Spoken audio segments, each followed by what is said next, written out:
자의 그릇이라. 아멘. 며칠 전에 제가 우리 오래전에 그 고향에 살던 선배 형으로부터 카톡을 하나 받았습니다. 뭐라고 카톡에 써 있냐면 그 어려서부터 그 오페라 가수가 되려고, 성악가가 되려고 이렇게 힘썼던 사람인데 그것이 좌절돼 가지고 지금 사회생활을 하면서 빵 만드는 사람에 대해서 제빵사가, 그래서 그 제빵 일을 하다가 실직해가지고 이제 또 뭘 할까 하고 이렇게 두리번거리는 와중에 그 딸이 이 아버지가 꿈이 예전에 오페라 그 가수였다는 것을 알고, 아버지의 솜씨를 익히 알고 있는 그 딸이 아버지가 그렇게 시름에 빠져 있는 것을 보면서 이렇게 오디션에다가 아버지 몰래 신청을 했습니다. 그랬더니 나중에 아버지가 그걸 알게 돼서 딸이 그렇게 자기를 위해서 그런 배려를 베푼 걸 보면서 이 아버지가 거기에 출마를 했어요. 그래서 우승을 했습니다. 우승. 그래서 그때 나이가 이제 50대 중반. 그래서 지금은 67세인가 그렇게 되는데, 우승을 하고 나니까 그 자기가 불렀던 노래가 유튜브에 막 뜨기 시작을 하면서 수많은 사람들이 그걸 보기 시작을 하는 거예요. 그러면서 각 나라에서 그 사람이 와서 공연을 해달라고 그런 요청하는 것을 이 스토리를, 그 이야기를 저한테 카톡으로 보내왔더라고요. 그래서 노래를 보니까 아마 여러분도 아실 겁니다.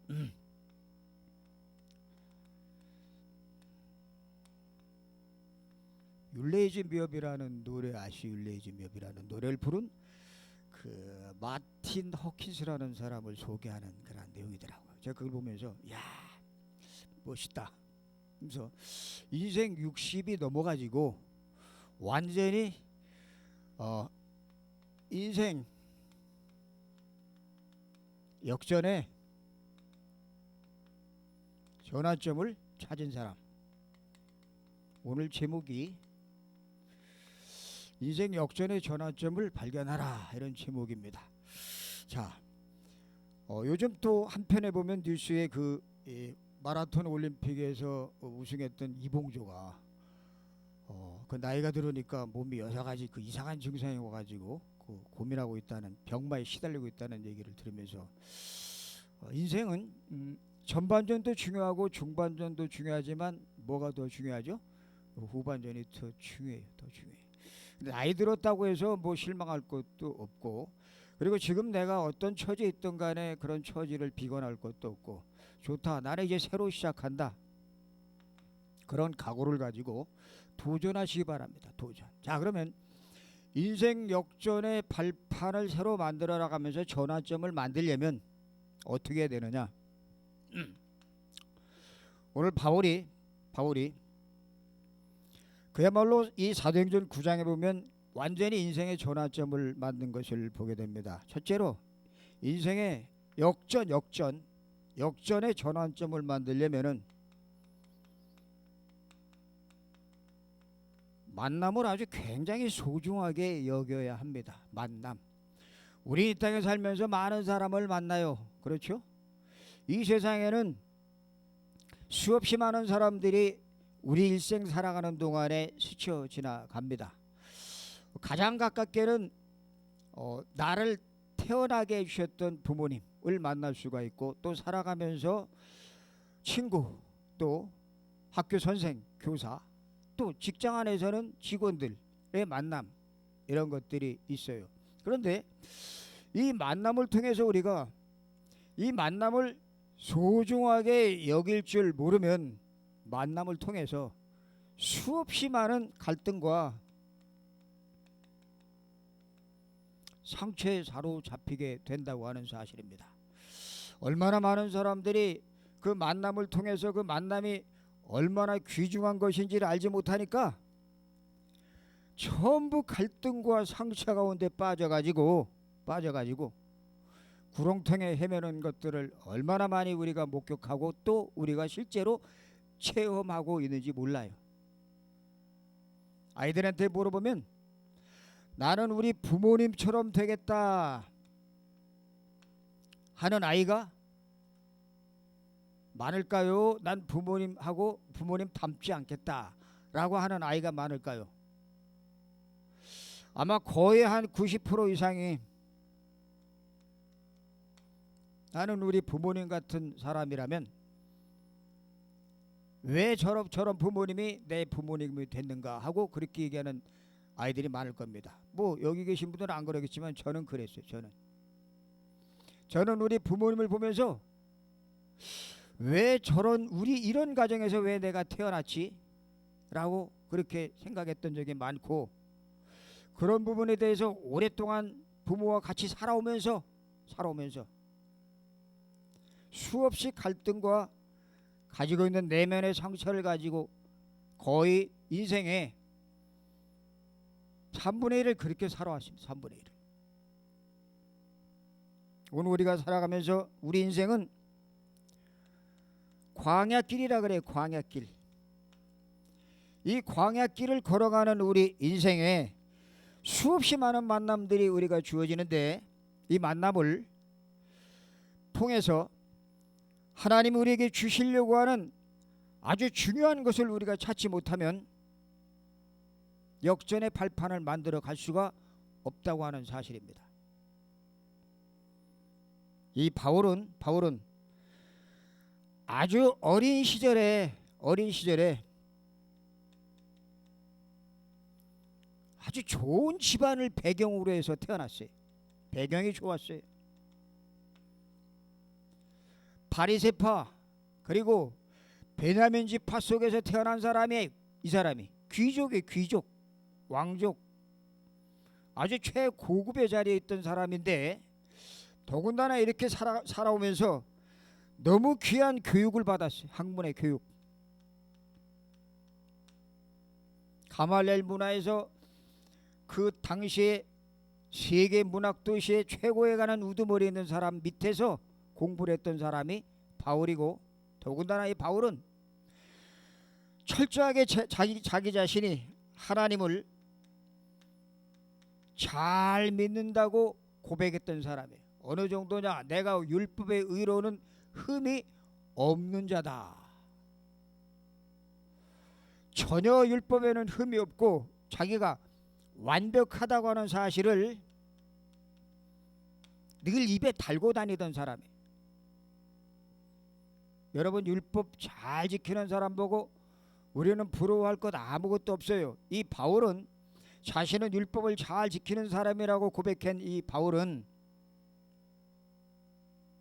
가만히 뜯어보면 자기 의가 가득 찬 사람이고, 바울은 어찌 보면 율법에 흠이 없다고 한 그 고백을 통해서 바울의 그 깊은 내면을 들여볼 때에 바울은 완벽주의자였고, 완벽주의자, 그리고 결점을 하나도 갖고 있지 않다고 고백했던 그러한 자기 의를 철저하게 과시했던 사람이에요. 어찌 보면 그 사람이 가지고 있는 그 깊은 성향을 바라보면 고치고 뜯어야 할 부분들이 얼마나 많은지 몰라요. 근데 바울은 이걸 가지고 굉장히 자랑했던 사람입니다.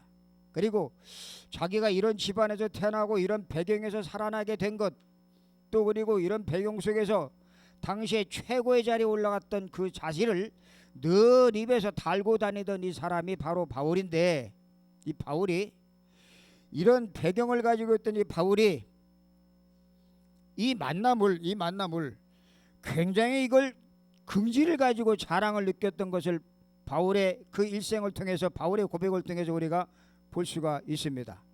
그런데 바울이 이런 만남을 통해서, 이런 배경을 통해서 자기 의를 자랑할 수 있었을지 모르지만, 바울은 정말 중요한 자기 인생에 완전히 역전의 전환점을 이는 찾지 못했고 있었던 그런 상황 속에서 오늘 사도행전 9장에 보니까 누가 찾아오시죠? 예수님이 그에게 직접 찾아오시는 것을 볼 수가 있습니다. 여러분, 우리가 만남 통해서 이 세상에서 많은 것을 가지고 있고 세상적인 최고의 서밋에 올라 있다고 할지라도 이는 최고로 자기가 높은 자리에 있다고 스스로 속고 있어, 속고.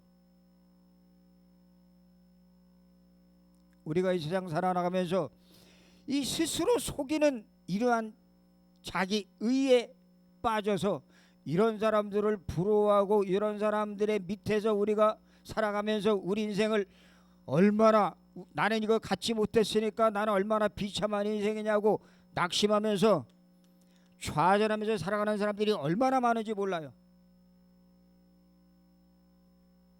바울이 그랬어요. 바울이 성경에서 말하고 있는 교만이라고 하는 의미는 무엇을 말하느냐? 자기 의가 하늘 찌르듯 높은 그것을 가지고 교만이라고 그러고, 그리고 자기가 이런 것들을 갖지 못했기 때문에 나는 처절하게 나는 비참한 사람이라고 여기는 이것이 교만이에요. 두 개 다 똑같아. 두 개 다. 왜? 둘 다 하나님을 부인하는 것이기 때문에 그래요. 바울이 이렇게 살았어요. 여러분, 오늘 우리는 살아가면서 우리 인생에 많은 것들을 우리는 환경과 또 상황과 또 그리고 여러 가지 많은 만남을 겪습니다.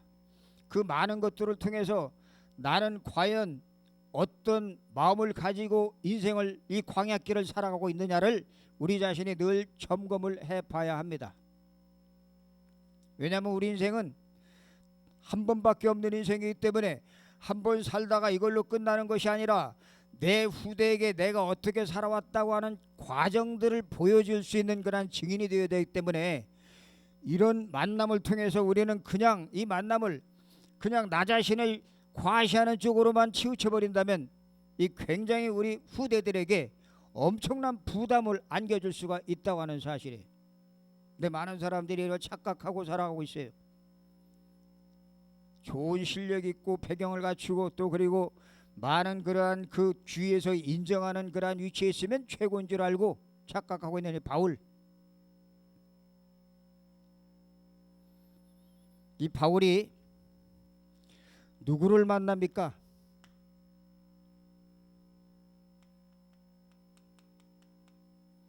그리스도로 인생의 답을 내기 시작하는 것을 보게 됩니다. 여러분, 우리 인생을 살아나가면서 우리 인생의 최고의 답, 우리 인생의 최고의 우리가 붙잡아야 될 그 언약, 바로 그리스도입니다. 그리스도. 이 바울은 율법에 흠이 없는 자라고 고백했던 사람이었고, 그리고 자기는 최고의 가말리엘 문화에서 공부했던 사람이라고 고백했던 이 바울이 어느 날 하나님께서 예수 그리스도께서 다메섹 도상으로 가는 이 바울 앞에 나타나가지고 묻습니다. 그를 눈을 멀게 만들어서 바울에게 묻습니다. 너 왜 나를 핍박하느냐? 바울이 그 깜깜해진 눈을 가지고 더듬거리면서 그 소리가 들려오는 쪽으로 말합니다. 도대체 당신이 누구냐고. 그러자 그 소리 난 곳에서 다시 한번 바울에게 음성이 들려옵니다. 뭐라고요? 나는 내가 핍박하는 예수다. 여러분, 우리는 예수 그리스도로 인생의 답을 내야 되는데 어떻게 답을 내야 되느냐? 바울이 깨달았던 이 예수 그리스도, 그리고 베드로가 깨달았던 예수 그리스도, 주는 그리스도시요 살아계신 하나님의 아들이십니다고 고백했던 예수 그리스도. 베드로가 이 고백을 하고 나서도 계속 실패하고 또 넘어진 것을 보게 됩니다. 우리가 그리스도를 안다는 사실은 뭘 얘기하느냐면은 이 그리스도를 통해서 이 그리스도가 내 인생 모든 문제의 답이라는 사실이 확인되어져야 되고, 첫 번째로 답. 그리고 내 모든 문제가 다 끝났구나, 이것이 확인되어야 될 뿐만이 아니라 지금 내가 당하는 문제, 지금 내가 당하는 여러 가지 많은 어려움보다도 이 그리스도 안에 모든 것이 다 있구나, 이것이 확인되어져야 됩니다. 날마다 우리는 예수 그리스도로 답을 냈다고 하면서 이 답이 내 것이 안 되고 내 삶 속에 적용을 못 시키고 있다면 답난 게 아니에요. 여전히 내가 문제 가운데 붙잡혀 있고, 그리고 내 지금 현실의 형편에 붙잡혀 있고, 그리고 내가 지금 어려움 가운데서 거기서 헤매고 걱정하고 염려하고 있고, 그리고 이 세상 살면서 많은 문제들이 있고 사건이 있고, 그리고 사람과의 만남을 통해서 오는 수많은 갈등도 있는데, 이런 부분에 대해서 내가 전혀 여기에 잡히지 않고 이것을 초월할 수 있는 그러한 나만이 갖고 있는 그러한 믿음이 없다면 답난 게 아니에요. 이건 여전히 창세기 3장에 붙잡혀서 헤매고 있다고 하는 사실을 우리가 기억을 해야 됩니다. 지금 많은 사람들이 신앙생활하면서 예수 그리스도가 모든 문제의 해답이라는 사실에 대해 입버릇처럼 계속 내고 있습니다. 문제는 말로는 그렇게 하지만 내 삶 속에서 과연 예수 그리스도가 답이 되느냐, 곰곰이 개인이 자기 자신이 생각해 보면 얼마든지 알 수가 있는 부분들이에요.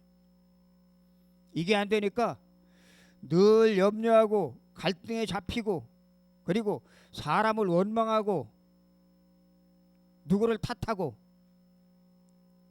제가 지난주에 그런 사람을 만났어요. 나름대로 신앙생활을 좀 했다고 하는 사람인데도 불구하고 왜 교회 오면 늘 그리스도 얘기만 하냐, 그리스도 얘기만. 실컷 들었는데 나한테는 답이 안 된다.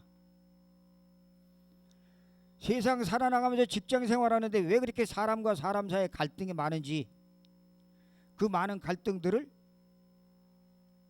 막상 사회생활 해보니까 그럼 수없이 많이 느껴지는 갈등들을 고백을 하더라고요.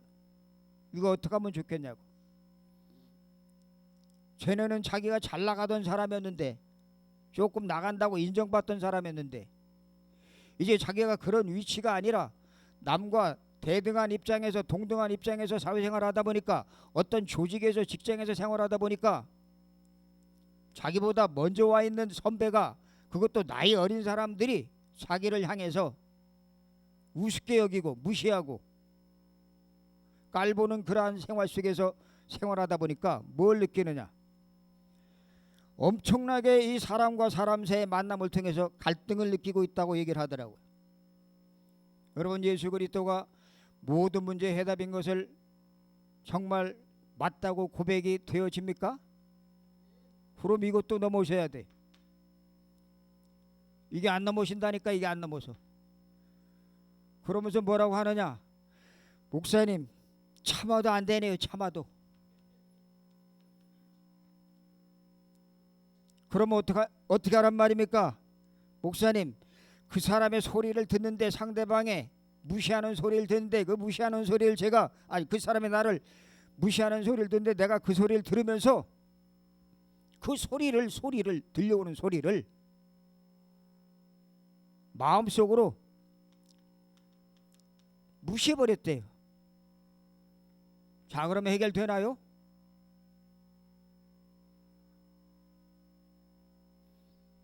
참아도 안 되고 그 소리를 무시한다고 그 마음 깊숙한 곳에 자리 잡고 있는 만남을 통해서 주어지는 그 상처 해결됩니까? 이게? 안 돼요. 안 돼. 그러면서 고백을 하더라고요. 내가 지금까지 거의 40여 년 50여 년 살아왔는데 전에는 한 번도 느껴보지 못했던 이러한 상처, 이런 아픔을 겪고 있다고. 그게 그리스도가 답이라고 하는, 교회에 와서 답이라고 하는 이 소리를 들으면서 그 부분에 대해서 답이 돼야 되는데 나한테는 답이 안 되고 있다고.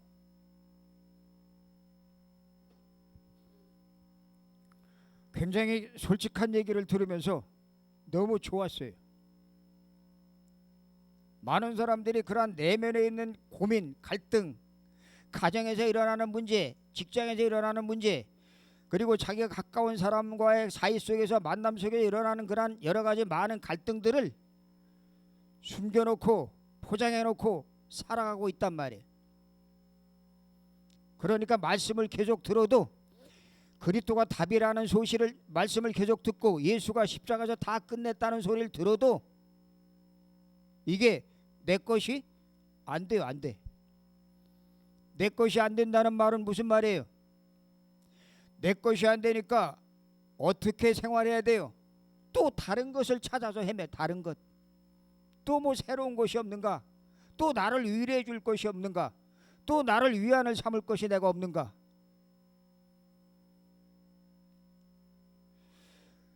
수없이 메시지를 들었음에도 불구하고 그리스도의 복음을 들었음에도 불구하고 이런 일이 생기고 있다는 사실이에요. 그건 왜 그래요?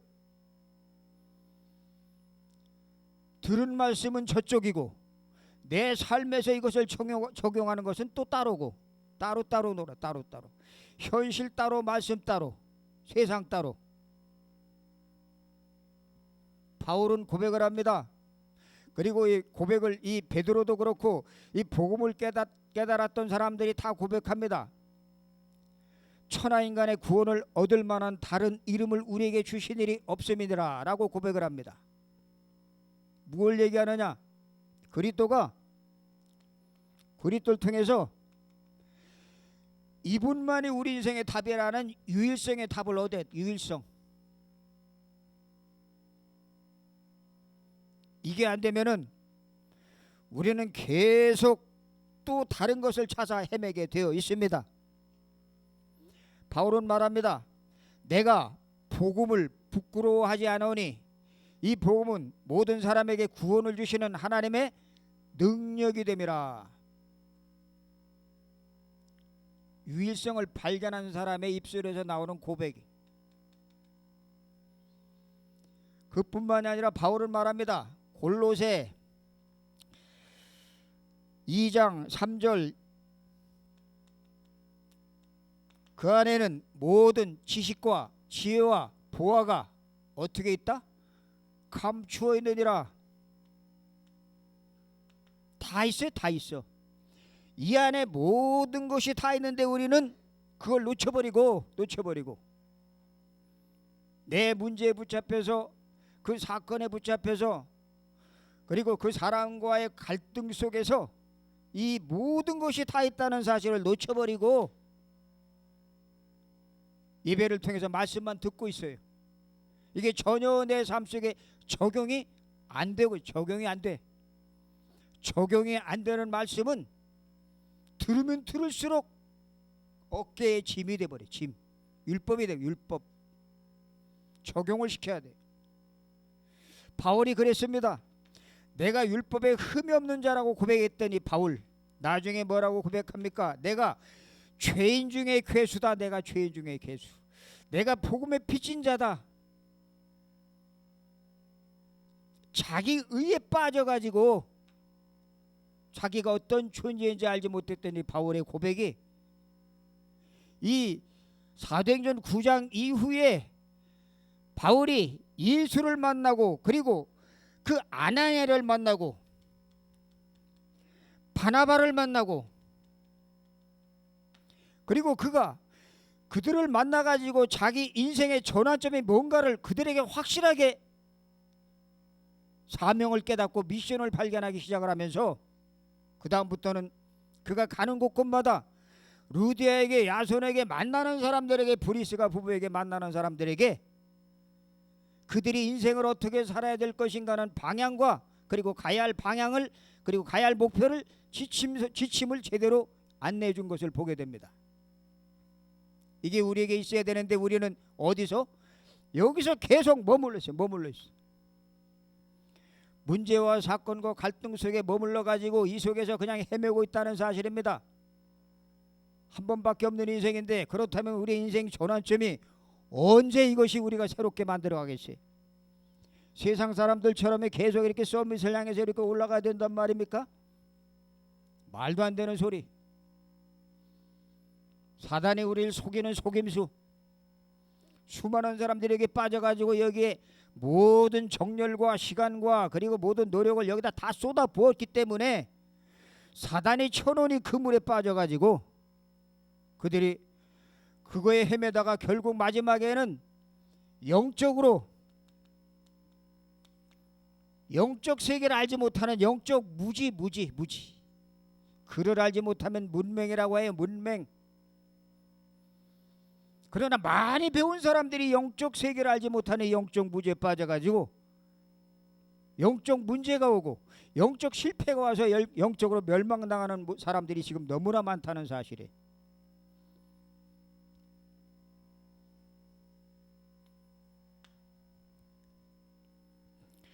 우리가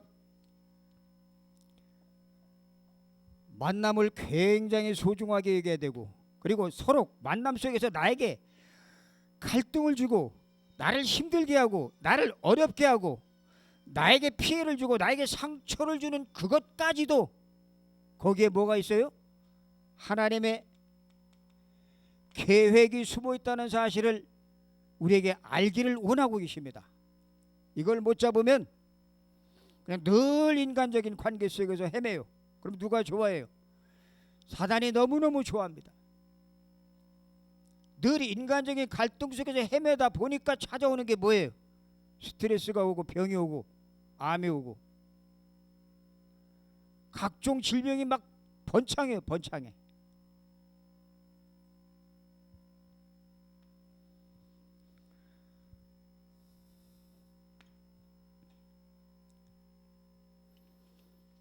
이 만남을 소중하게 여기면서 그리스도 안에 모든 것이 있다는 사실을 깨달은 사람에게는 하나님이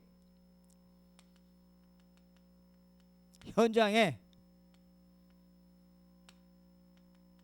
도전할 수 있는 언약을 주십니다. 언약.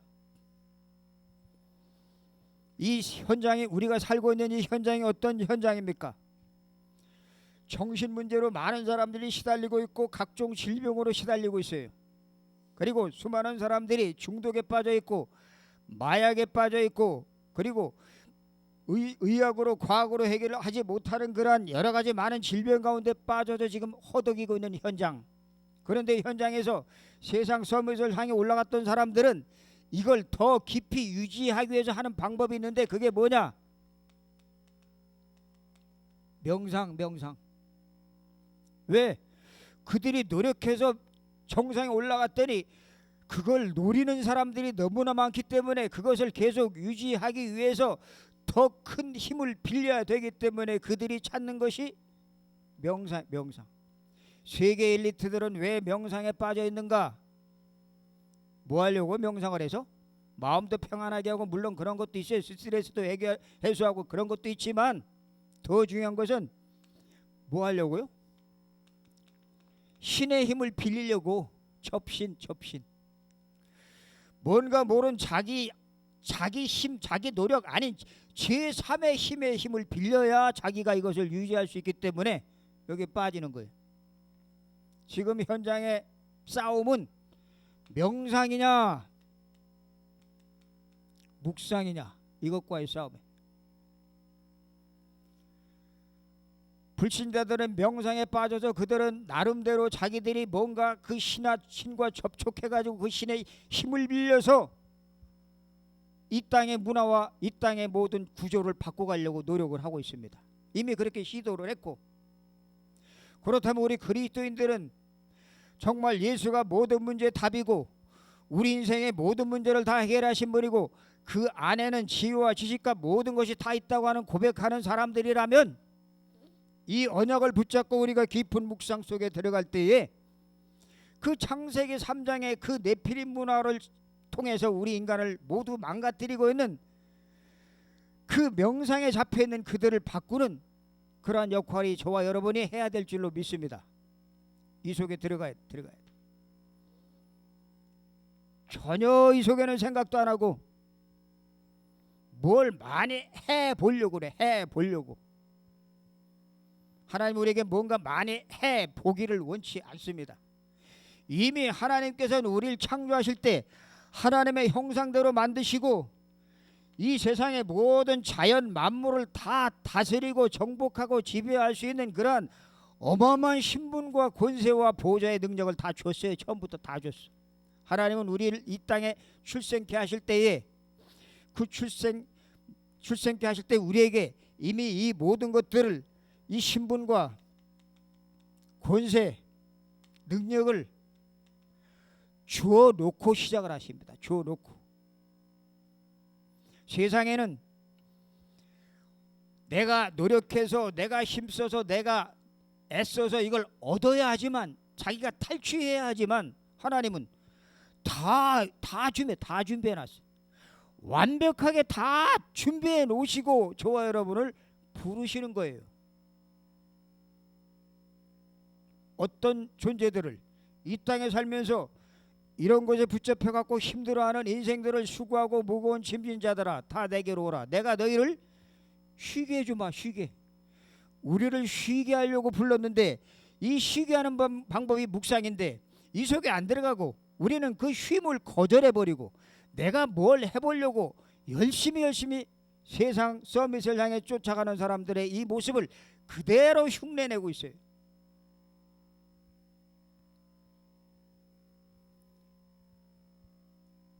이 그리스도를 알고 그리고 그리스도 안에 모든 것이 다 있다는 사실을 알게 되니 바울이 현장에 들어갑니다. 어떤 현장?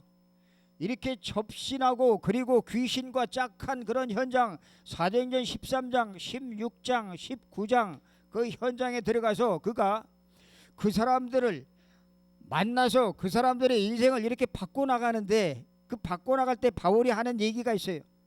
반드시 바울은 자기가 그리스도를 알기 전에 자기의 모습과 그리스도를 깨닫고 나서 그리스도를 만나고 나서의 자기의 모습, 다시 말하면 개인의 스토리를 얘기하기 시작합니다. 그리스도 알기 전에 자기 모습, 난 철저하게 종교 생활했다.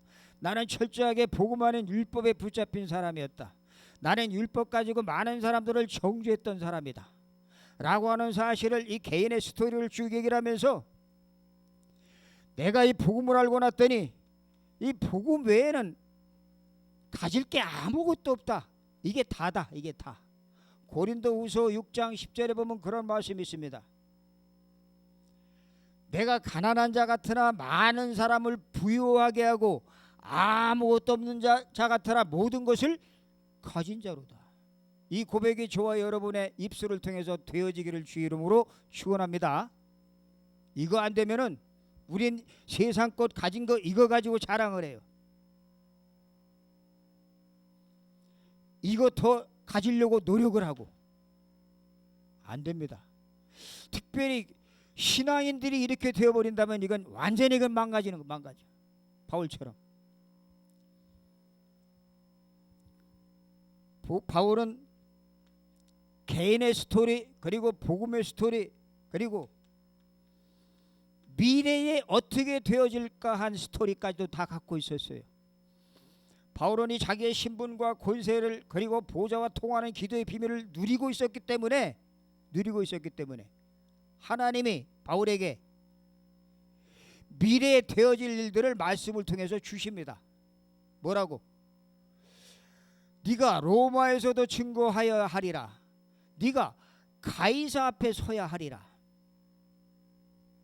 여러분, 하나님은 우리가 복음을 바로 알고 이 복음 속에 들어와서 내 모든 문제, 갈등, 사건 그리고 사람과의 관계 속에서 생기는 여러 가지 많은 문제들을 거기서 하나님의 계획을 발견하고 거기서 참 자유함을 누리게 된다면 그때부터 하나님께서 이 복음 안에 생명 얻은 저와 여러분, 구원 얻은 저와 여러분을 통해서 말씀을 주기 시작합니다. 주기 시작해요. 그걸 잡으라는 거예요. 그걸 언약이라고 해요. 그걸 언약. 이 언약을 붙잡아야 하나님이 주신 것이기 때문에 당신이 이루어 가셔요. 이게 없으면 우리는 수수방관자가 되고 그냥 전도와 선교하는 것을 그냥 보고 추종하는 자 그리고 그냥 따라가는 자가 돼버려요. 하나님 우리가 그렇게 우리 한 번밖에 없는 인생을 그렇게 살길 원하지 않습니다. 유광수 목사님 맨 앞에 가지만 그분은 같이 가는 사람을 찾고 있어요. 같이 갈 사람. 그 메시지를 들으면 그 메시지를 통해서 지금 내가 기도하고 있는 메시지가 그 메시지를 통해서 확인되어지는 사람을 찾고 있단 말이에요. 그게 안 되면 우리는 늘 쫓아가.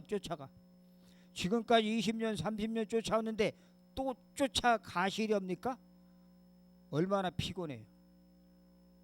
성령은 하나인데 예수 그리스도의 십자가에 죽으시고 부활하셔서 믿는 사람에게 과거에 다윗에게 부어졌던 성령, 그리고 요셉에게 부어졌던 성령, 그리고 바울에게 주었던 그 성령, 그때나 지금이나 똑같은데 똑같은 역사를 이루고 있는데, 그때 그 사람들은 특이한 사람들이고 우린 보편적이고 그냥 평범한 사람들이니까 그냥 이렇게 살다가 가면 되겠지라고 생각한다면 그건 어마어마한 낭비.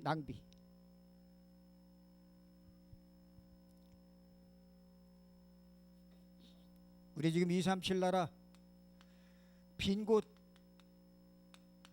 공략을 해야 됩니다. 빈 곳. 공단에도 빈 곳이 너무나 많아요. 들어가 보니까 계속 만나지는 사람들이 계속 만나지고 있는데, 짧은 점심시간에 한 5분도 안 되는 그 시간에 잠깐 만나가지고 대화를 나누는데 많은 사람들이, 많은 나라 사람들이 만나게 되더라고요. 뭐 네팔, 스리랑카, 태국, 베트남, 러시아, 많은 사람들. 그 237 센터가 얼마나 좋은 공간이 돼버렸는지 몰라요. 어저께도 러시아 사람들이 4사람이 와서 거기서 카트를 하고, 지난주에도 네팔 사람이 와가지고 보국하고, 이제 시작을 했는데 비었어. 근데 여기 마음을 담은 사람들이 없어요. 왜? 전부 여기 잡혀있기 때문에. 자기 마음, 자기 생각, 자기 문제, 자기 거, 갈등, 이거 벗어나지 못하면 하나님 우리에게 더 큰 것, 더 확실한 것, 더 정확한 것, 완벽한 것 다 주셨는데 깨닫지 못하니까 계속 헤매. 이건 꿈도 못 꿔.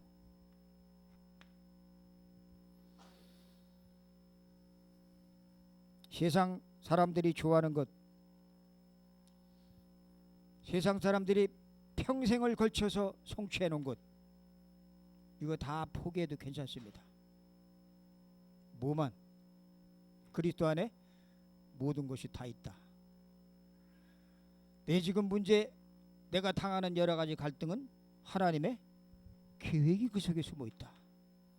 이걸 발견하셔서 새로운 인생 도전을 하시는, 인생 전환점을 이루어 가시는 우리 모든 사역자들 되시길 주의 이름으로 축원합니다. 우리 한번 말씀 붙잡고 한번 같이 합심해서 기도하시겠습니다. 하나님 아버지 은혜를 감사합니다. 오늘도 또 저희들에게 하나님 바울이 인생 역전의 발판을 마련한 것처럼 오늘도 우리가 말씀을 통해서 우리 인생의 역전의 발판을 다시 한번 확인시켜 주심을 감사합니다. 이 언약 붙잡고 하나님 저희들 기도할 때에 하나님 우리의 신분, 형편, 처지와 전혀 관계없이 그리스도 안에 모든 것이 다 있다는 사실을 우리가 깨닫고 그 안에서 참 자유와 만족을, 그리고 그것을 전할 수밖에 없는 그러한 마음의 뜨거움을 허락하여 주옵소서. 감사하며 예수 그리스도 이름으로 기도드리옵나이다. 아멘. 우리 김승란 목사님이 이제 많이 또 좋아지신 것 같습니다. 오셨는데, 그리고 박영 목사님도 지금 우리 두 분 장로님 통해서 많이 좋아지고 치료되고 있습니다. 기도 많이 해주시 바라고. 우리 신 목사님이 우리 봉화지겸이라는 그 이 염증이 좀 생겼어요, 다리에. 그래서 이번 주